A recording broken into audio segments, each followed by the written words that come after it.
Une étude du repas du Seigneur est une expérience émouvante, tant le sens en est profond. C'est au moment de la célébration ancestrale de la Pâque, la veille de sa mort, que Jésus a institué un nouveau repas communautaire que nous partageons jusqu'à ce jour. Il fait partie intégrante du culte chrétien et nous rappelle la mort et la résurrection du Seigneur, ainsi que notre attente de son glorieux retour à venir.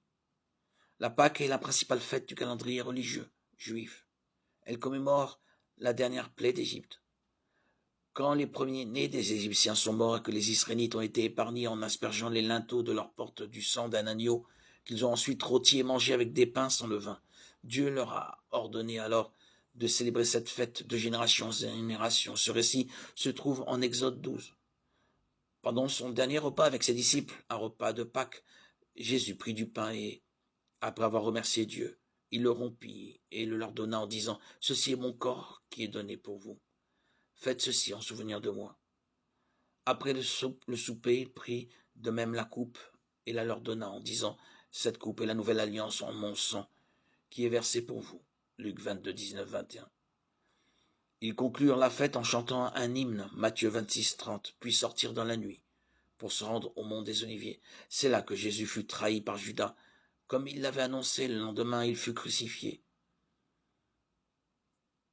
On trouve les récits du repas du Seigneur dans les évangiles Matthieu 26, 26, 29, Marc 14, 17, 25, Luc 22, 7, 22 et Jean 13, 21, 30. L'apôtre Paul a écrit à ce sujet en 1 Corinthiens 11, 23, 29, avec une précision qui ne se trouve pas dans les évangiles. C'est pourquoi celui qui mange ce pain ou boit la coupe du Seigneur indignement sera coupable envers le corps et le sang du Seigneur. Que chacun donc s'examine lui-même, et qu'ainsi il mange du pain et boive de la coupe. Car celui qui mange et boit indignement sans discerner le corps du Seigneur, mange et boit un jugement contre lui-même. 1 Corinthiens 11, 27, 29. On peut se demander ce que signifie manger du pain et boire du vin indignement. Il s'agit peut-être d'en ignorer le véritable sens et d'oublier quel prix fort notre Sauveur a payé pour notre salut, ou de permettre que cette cérémonie devienne un rituel vide de sens, ou d'y participer avec un péché non confessé. Conformément aux instructions de Paul, nous devons nous examiner nous-mêmes avant de manger du pain ou de boire de la coupe. Il y a une autre affirmation de Paul qu'on ne trouve pas dans les évangiles. En effet, toutes les fois que vous mangez ce pain et que vous buvez cette coupe, vous annoncez la mort du Seigneur jusqu'à ce qu'il vienne. 1 Corinthiens 11, 26. Cette cérémonie est donc limitée dans le temps et prendra fin au retour du Seigneur. Dans ces brefs récits, nous découvrons comment Jésus s'est servi de deux des éléments les plus insignifiants comme des symboles de son corps et de son sang, et en a fait un monument à sa mort, non pas gravé dans le marbre ou de bronze moulé, mais de pain et de vin. Il a dit que le pain représentait son corps brisé.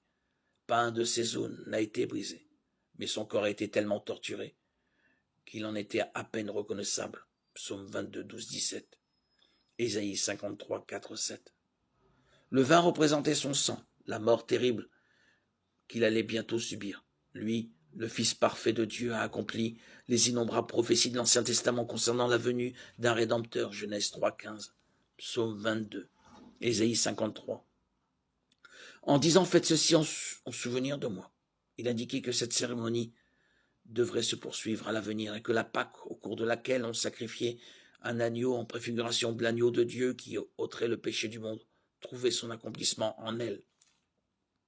La nouvelle alliance a remplacé l'ancienne quand Christ, l'agneau pascal, a été sacrifié. 1 Corinthiens 5, 7, Hébreux 8, 8, 13.